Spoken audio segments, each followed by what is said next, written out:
Hello, welcome to American Government. Today I'll be talking about Wilson's chapter 6 and 7, dealing with public opinion and political participation.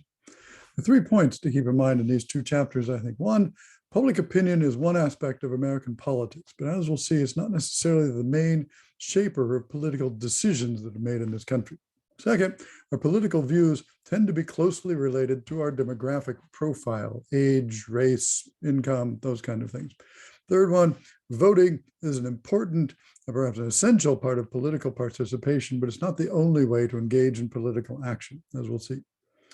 First, some definitions. First of all, public opinion. What does it mean, say, public opinion? Public opinion is a sense of trying to get a sense of what people think about issues. That is, do they believe this is in things strongly? What do they think are the most important issues confronting the country? Those kinds of things. How do we find out public opinion? Public opinion is gathered through basically polling. That is, asking people, what do you think about an issue? There are several methods of polling on telephone, on the internet, various kinds of things like that. There are, you can stand on the street corner and ask people questions. There are exit polls during an election day, various kinds of things like this. Different methods provide different forms of results. And so part of the challenge for pollsters is making sure that a poll is accurate. Does it actually reflect what people think about an issue or how they'll vote in an election, for instance? There have been some cases in the last few elections where polling agencies have said, that so-and-so is going to win the election, and it turns out that they are wrong and when the actual final results are tallied. There's another issue, which is about bias in polling. That is, the way questions are framed affects how people answer those questions. And so asking a person if they believe in the Second Amendment is going to elicit one kind of response. Asking people, do you believe in the right to people to bear arms, is going to get another kind of response. A third way of asking that is, should all guns be outlawed, is going to get another kind of response. So there's various forms of bias that are built into polling. Another issue that's talked about in these chapters and we'll be dealing with later on, but keep in mind the definition of media, which is the form of information that we have here. And there are basically 3 main types of, I guess 4 main types of media: print, radio, TV, and then social media is also a form of media. And finally, think about propaganda, which is also another issue that has to do with opinion and how people think about issues. There are 3 main drivers of public opinion, according to the book: political socialization and family, demographics, such as race, class, and gender, and political partisanship and ideology. First one, political socialization and family. We, according to the book, tend to pick up the political outlook of our parents and our family. That is, we learn about the world through our family, through an adult caregiver, or people like that that are around us who know something about the world or have ideas about the world. And we tend to pick those up from a young age. We start thinking about politics in some form or another, while we're even in grade school or so. But for Americans, don't really start thinking about politics in the form of elections and political parties, those kind of things, until a fairly late date, much later, they say, than in Europe. Most Americans really start thinking about politics in their teens, even high school or even college. Another thing that shapes our political view is demographics. That is, our race, our class, our gender, those kind of things. People of similar race or class or gender backgrounds have similar views on things. In general, women tend to be more liberal in their perspectives than men do in the United States.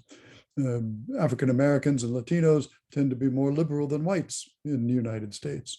Upper class people tend to be more conservative than working class or middle class people in the United States. So demographics also shape our political opinion.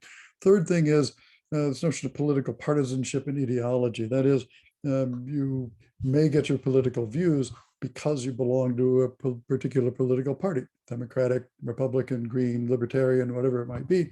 Those parties have certain kinds of platforms, or certain kinds of programs that they adhere to, and they run on during elections.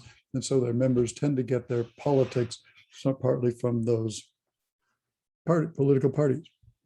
Now, keep in mind too, Excuse me. Keep in mind, too, that education and experience also shape our political views. People who are more highly educated, that is, have bachelor's degrees, tend to be more liberal than people with high school degrees in this country. People with different kinds of experience. If you live in a diverse neighborhood, or if you have been in the military, or if you belong to certain organizations, or if you traveled abroad, various kinds of things like that. Also, there are generational shifts in politics. A younger generation of people now in their late teens, early 20s are more liberal than people that are 10, 20 years older than they are. The chapter also talks about voting.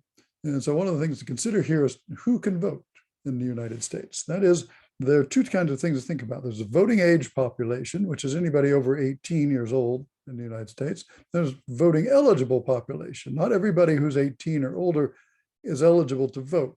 Some people are excluded from voting because of criminal records. Some people are not registered to vote, and so they can't vote in elections. They're not registered with a party in the United States or an independent, and so they don't have the right to vote. Now, there are other kinds of restrictions on voting. For instance, in people in Puerto Rico can vote in presidential elections, but they cannot vote in senator or House elections because Puerto Rico is not a state, although citizens of Puerto Rico are citizens of the United States, and allows them to vote in presidential elections. Same thing with the District of Columbia. People living in the District of Columbia can vote for the president and the vice president, as according with the 23rd Amendment of 1961, but they don't have any senators or representatives to vote for. The Constitution of the United States, Article 1, Section 2, spells out in very vague terms who can vote. Basically what it says, and this is the article about the creation of the House of Representatives, and it says that the electors for the House of Representatives in each state shall have the qualifications requisite for electors of the most numerous branch of the state legislature. Basically what this says is that according to the US Constitution, states get to decide the qualifications for voting. And there aren't the Constitution doesn't go into voting any further than that. So there was no national standard established at the beginning of the country for who could vote. All it says is whoever can vote in the state can vote in national elections as well. Well, in most states, that was a very limited number of people. African Americans, for the most part, could not vote. Slaves could not vote. Women could not vote in states. And so as a result, early elections in the United States were all white men voting. Over time, the Constitution has been amended to allow more people to vote. And there are 5 amendments to the Constitution that expand the franchise. The 15th Amendment in 1870 gave freedmen the right to vote. That is, freedmen the right to vote. This was one of the Reconstruction Amendments following the 13th and 14th Amendment. It's not until 1920 that the 19th Amendment was passed, ratified by 3/4 of the states to give women the right to vote in national elections. Some states had already given women the right to vote. Colorado was the first one in the 1860s. Some of the western states like Wyoming, it was also an early one. In New York State, it was 1913 before women could vote in national elections. But there wasn't a national standard until 1920, which then meant that all states had to let women vote in national elections and state and local elections as well. The 23rd Amendment, 1961, finally gave residents of the District of Columbia the right to vote for president and vice president. 24th Amendment of 1964, part of the Civil Rights Movement, outlawed the use of poll taxes in states to try to suppress voting by minority and African American voters. The 26th Amendment of 1971 lowered the voting age from 21 to 18. The argument was that men were being drafted to fight in Vietnam at age 18, but they couldn't vote for candidates who opposed the war until they were 21. And so in recognition of that, the 26th Amendment lowered the voting age to 18. Well, just because people can vote doesn't mean they do vote. And so the question is, who actually votes?